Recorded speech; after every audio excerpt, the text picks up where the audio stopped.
West Valley classes led Gholston to work with Indiana Fever, Caitlin Clark. A sophomore year elective class at West Valley began Alexis Gholston's path to a promising career as a WNBA and NBA G League athletic trainer.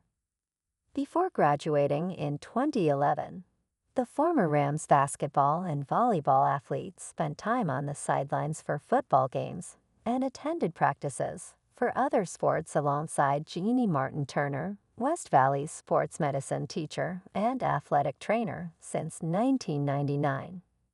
Gholston continued following her passion, working in college sports until she moved to Indianapolis in May 2023 to join Pacers Sports and Entertainment as an assistant athletic trainer for the Indiana Fever and the Indiana Mad Ants. Not quite a year later, the Fever drafted Phenom Caitlin Clark No.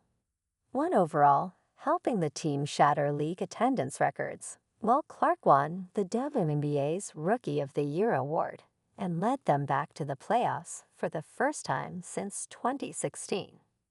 Gholston's job so far has also featured many other highlights, including working at the NBA All-Star Game in Indianapolis and a trip to the NCAA Women's Final Four in Cleveland, where she met Seattle Storm legend Sue Bird. "I would go when Lauren Jackson and Sue Bird were playing," Gholston recalled. "I think those were some of my most unique and favorable memories. She's very nice, very humble, and seeing one of my basketball heroes up close and following her passion."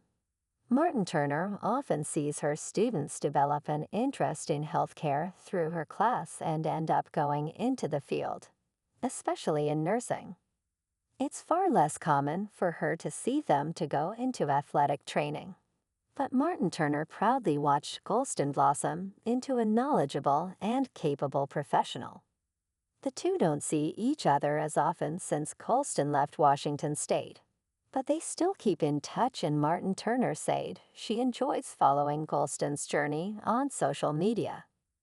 After leaving West Valley, she earned a bachelor's in athletic training at Eastern Washington and then completed a master's degree in kinesiology at Sacramento State. From there, she held a brief internship working for women's rowing at the University of Kansas before going back to Eastern Washington in 2018 for her first full-time job as the women's basketball athletic trainer. Then eventually heading to the University of Missouri, where she primarily worked as an assistant athletic trainer for the Tigers football team. "She's probably got a lot more skills than I have because of her schooling," Turner said. "I definitely think that her confidence has grown significantly with all the levels that she's gone through." Gholston drew some of her inspiration to try sports medicine from her mother, Alicia Garza, a longtime physical therapist assistant in Yakima. Turner said Gholston benefited from many strong women in her life, especially Garza, who always spends the holidays with her daughter and went to Seattle to support the Fever when they made the trip. An eagerness to learn more and keep growing helped Gholston develop relationships she said led to jobs, and she would regularly connect with Turner at the Northwest Athletic Trainers Association when they both lived in Washington. Turner said Gholston's also shown her ability to earn the trust of athletes, even pros who may be her same age or older. Going pro, Gholston said her education, skill set, and comfort level working in basketball made the transition from big-time college football to professional basketball relatively easy. The focus on keeping players healthy and getting them ready to play as quickly as possible in a high-pressure environment remains mostly the same, although Gholston said the pro environment allows her a little more time to herself on a day-to-day basis. Scheduling becomes a little easier when athletes no longer need to worry about classes or other college obligations, and Gholston said additional experience also provides benefits for the athletic training staff as it builds relationships with players. They are definitely very aware of their bodies, but it makes for more efficient time. Gholston said, "They can just get in. They can communicate to me more effectively what's going on, what they're feeling, what their concerns are, and then we can just go from there and get a plan going and get them on track." Indiana failed to reach the WNBA playoffs in Gholston's first season, giving her some time off before joining the Mad Ants.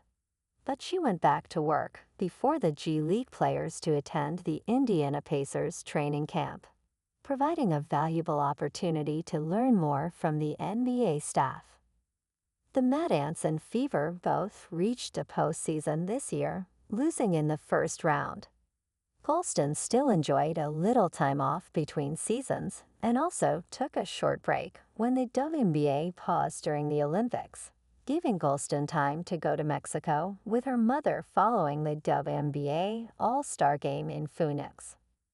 When they returned, the Fever caught fire, with Clark leading the way as they won 8 of their next 10 games.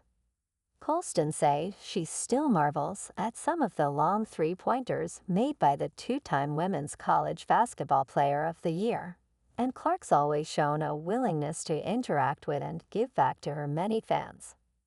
She has a lot of maturity in that aspect and patience and grace with that, and I think it's a testament to everything that she's had to deal with.